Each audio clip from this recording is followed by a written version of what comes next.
Hi, welcome to Everbox Guitar Tuition. So, got another classic album inspection for you today. 40 years ago today, January 13th, 1984, Judas Priest released Defenders of the Faith. So this was the follow-up to Screaming for Vengeance. And it kind of functions as a partner to that album in a way. It has similar artwork. It has 10 tracks, one track which is short, and although not an instrumental, is almost one. It's a case, if it ain't broke, don't try to fix it with this record to a certain extent. So they recorded it September to November at Beaver Sound Studios, where they'd done Point of Entry and Screaming. I think they mixed it in Miami.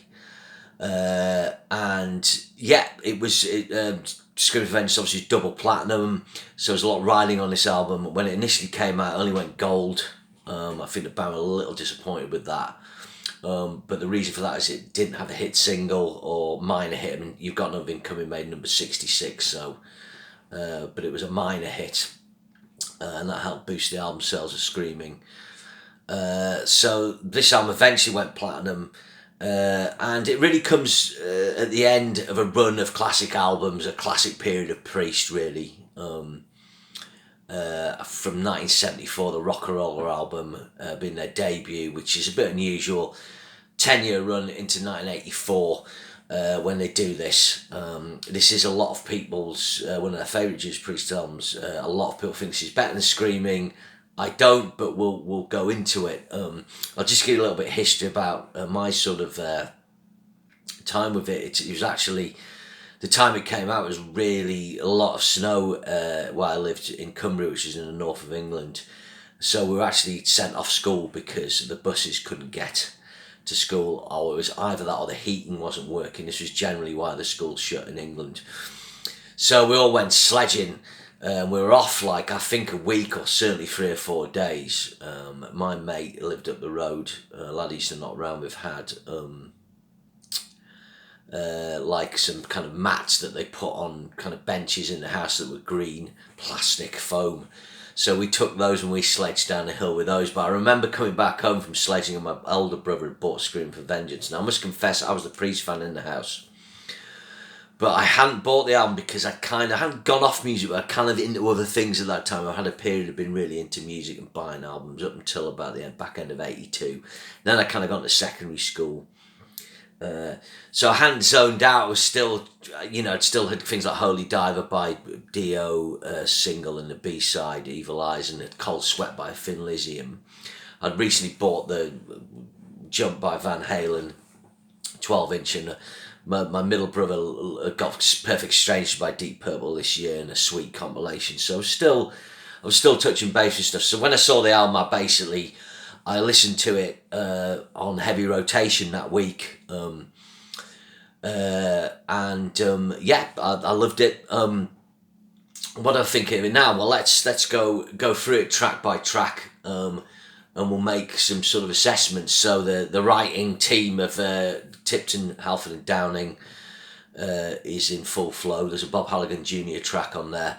So the album opens with Free Will Burning. So this is quite a well-known track. They did a video for this directed by Julian Temple. They also performed this when they were on a UK tour on the British TV show The Tube, which is filmed up here in Newcastle near where I lived, or was. That studio's now been knocked down. It's now apartments or something. So basically, Free Will Burning is an awesome opener. It's one of the all-time great Judas Priest tracks. I think the first thing you notice on this is how much fun Rob Halford's lyrics are on this track, and it's on this album. His lyrics to me still stay the right side of good metal lyrics. So he's in the sci-fi metal genre of lyrics with this track. When they go to Turbo, I do feel the lyrics decrease in quality quite a bit, and on Ram It Down and Painkiller and so on. With Free Will Burning, it's got some great imagery in it. It's got great riffing. The guitars, I think the rhythm guitars on this album, listening to the master, I've got a sharper than on Screaming, the tighter. I think sometimes the rhythm guitars aren't, although other rhythm guitar sound on Screaming, sometimes they're not quite in sync as much if you listen to that start of Devil's Child. In actual fact, you'd have to say that KK's a tighter rhythm player than Glenn if you pan the rhythm guitars on Screaming. You hear that KK's a little more on point, but Glenn has a fatter tone. But to see more in sync on this, the original master from 2001 tended to push the mids on the guitars a bit honky, but the master I've got from the deluxe issue settles that down a bit. Rob's vocals sound great. They are a little sunk back in the mix. They have increased the reverb and delay on this, and I don't think that totally benefits it. The bass is kind of sunk, as was the case with records as the 80s ran on. I think the main problem with this album is, and it wasn't noted at the time, I don't think we realised, but it's only after Turbo and Ram It Down and making an analysis of sound in that period, is this album uses a drum machine.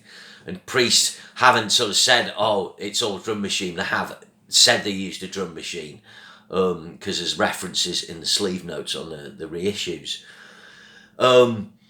So on the Massive got, the drums are kind of sunk more, they're not as prevalent as on Screaming. So if you ignore the sound, it's just pretty straightforward and it's bishing away. But it's not a great sound and the rhythm's kind of pretty dull. Why they didn't use Dave Holland, I think they just wanted to write in the studio and not be bothered. At this point in time, Def Leppard and Pyromania, I'm not saying that use drum machine on Pyromania, but the drum sound of Pyromania is very Simmonsy, drum machiney. Certainly drum machines are being used on pop records, and metal, to get more of a pop sound, will start using the technology. So that lets this album down, and that's one thing where Screaming's got the punch over it. If you think about the intro of Riding on the Wind, or Dave Holland's fills on Devil's Child, people knocking, but it does have a lot of impact, and the drum sounds very good on Screaming for Vengeance. So anyway, another thing with this, great Tipton solo, really good. A long solo, it might have been nice to go into harmony, but it might have been nice if KK could have got a little break in there, but we'll come to that. But classic Judas Priest track to open. Track 2, Jawbreaker, another classic Priest track, punchy, to the point. KK gets a lead break on this and gets a nice long lead break, which sort of makes up for him not getting anything on Free Will Burning, apologies. Great track, they played it live, it's always been a live favourite. And then track 3, my personal favourite off the album, Rock Hard Ride Free. Always love this track. This is actually a rework of a demo called Fight to Survive, I think, which you can hear on Fight for Your Life, which you can hear on the Killing Machine demos. I think it must have gone back from Screaming time. Not the Killing Machine reissue.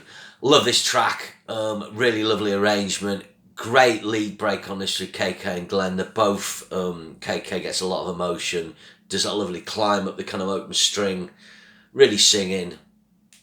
Glenn comes in with fantastic solo, lovely vibrato, lovely kind of low notes. There's a little bit of feedback, a little bit of microphonic feedback in Glenn's solo, which is quite interesting. Rob's vocals are great. Again, the sort of simple, direct beat of it, the drum machine aspect doesn't sort of bother as much. I think it's a classic Judas Priest track. I saw them play this. I was lucky to see them play live on the Nostradamus tour. Great track. And then side 1 finishes with another all-time classic, The Sentinel. This track is a little more progressive, kind of touching bass more with 70s Priest. Fantastic science fiction lyrics again from Halford. Superb trade-off solo. KK and Glenn trading 3 solos each and then a harmony. Really good articulated intro from Glenn. High impact ending.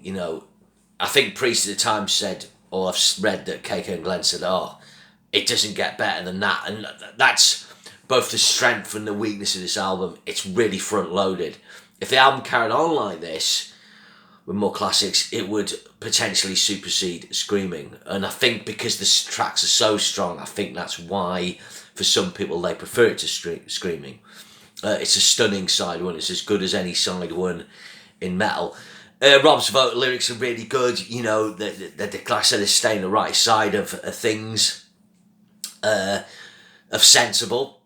So side 2 opens with Love Bites. Now this is a really cool track. It's got a cool bass intro by Ian Hill, but it's not as strong as the previous tracks, but it's a good commercial rocker. It was a single. I think Rob's lyrics on this are kind of leaning more to how they'll go on Turbo. I think there's nothing on side one that would be out of place on Screaming. There's nothing that would make Turbo. Maybe Rock Hard Ride Free could, but it's a bit too progressive in places. It's actually got an odd time signature bit in 7 in the middle of Rock Hard Ride Free. But Love Bites, in the dead of night, Love Bites, it's kind of vampires. Good breakdown. It's quite atmospheric middle on this with a cool guitar melody. Some good riffing. I think it's in a key of D minor, so it's got those nice shapes you get on the G and B string. It's a really good track. Not a great track, but a really good track. Then next up you get Eat Me Alive. Now this got in trouble with the PMRC because it's got sort of S&M type lyrics. This is a good high tempo rocker in the Phrygian mode. Another really good trade-off solo with KK and Glenn. I really like the track. Sometimes I've not liked it as much, but I do really like it. It opens with a straight power chord as well, which is quite interesting because the next track, Some Heads Are Gonna Roll, does as well, and kind of Jawbreaker sort of does, and the Sentinel. So there's a kind of theme in the album of kind of having power chords and power chord sequences. Anyway, Some Heads Are Gonna Roll. This is the Bob Halligan Jr. track, so he wrote Take These Chains off the Scream for Vengeance album, which is a kind of forgotten about track, but they've been playing it live recently. It's a song I think is a really good commercial metal track. I really like this track. It's a little ploddy, but it's really good arrangement, great vocal from Rob. Clearly designed to be a single, although it wasn't a hit. Again, a really good solo from KK and Glenn, a good trade-off, particularly Glenn, really good on this. And I think I should say that's one of the pleasures of this album. There's an evenness to the solo balance. If you added up the length of solos each guitarist got, it would be there or thereabouts equal. And Priest are always better, even though Glenn's a better soloer than KK. And it's great that we get solos like Beyond the Realms of Death. It's always better when there's that trade-off and there's that yin and yang. And obviously I'm referring to this because obviously this is something that caused problems in the band with KK in the book. Stained Class very weighted towards Tipton. Killing Machine, British Steel less so, but still those classic tracks pushed towards Tipton. A little more balance on Point of Entry, but there's clearly maybe discussions or whatever. But Screaming and definitely Defenders have more fair balance to the lead guitar. And I think KK rises to the challenge on both those records, and I think both records benefit from that. But I love Some Heads Are Gonna Roll, really good track. Then you have got Night Comes Down, so this is like the ballad. They opened with this at the US Festival, the massive festival in California. Again, this is actually a really well crafted power ballad track, good lyrics from Rob, simple harmony solo. My issue with this, it comes on the back of another sort of slow tempo track, and Love Bites being slow tempo, and the album's kind of drifting down in sort of intensity. So this kind of acts kind of not as a final track, but the next track is Heavy Duty, which is their kind of plodding We Will Rock You kind of track. The lyrics on this clearly telegraph what's going to happen on Turbo with lyrics like Parental Guidance and Rock You All Around the World. This track's good, it's got a cool riff. I think the drum machine really lets it down. She's going do, ja, do, ja. Priest have a history of doing tracks like this. Take on the World, which I love the vocals on that. United, this monster of rock where they feel they need to do these ploddy tracks because they had a hit with Take on the World, but none of these tracks are their best tracks. They're not the greatest Judas Priest tracks. Take on the World's the best of those, because it's got a special place in people's hearts, because for some of us that appearance on Top of the Pops, like who's this in my case, who's this Judas Priest bloke? What's this sound? What's this image? I didn't know it was heavy metal. Clearly inspired by We Will Rock You by Priest. But anyway, I don't mind Heavy Duty. It's got quite a good riff, and it goes into Defenders of the Faith. They're kind of one track, really. And that's got a kind of crowd sort of vocal from Halford. So it's flipping the Hellion thing, really. It's kind of finishing off with this almost instrumental track. So the album tails off for me.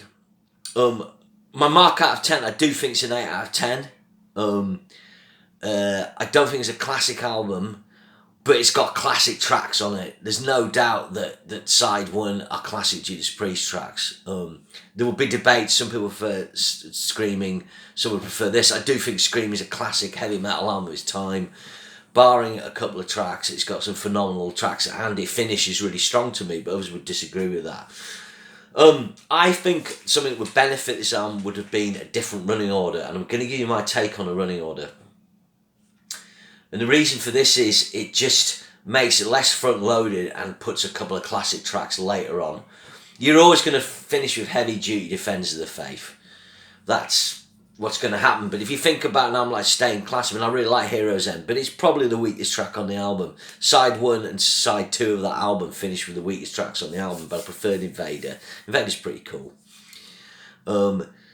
So, you know, this is sort of my take, but you're going to start with Free Will Burning, which is brilliant, but I actually played Rock Hard Ride Free second, and that actually works really well going in from Free Will Burning.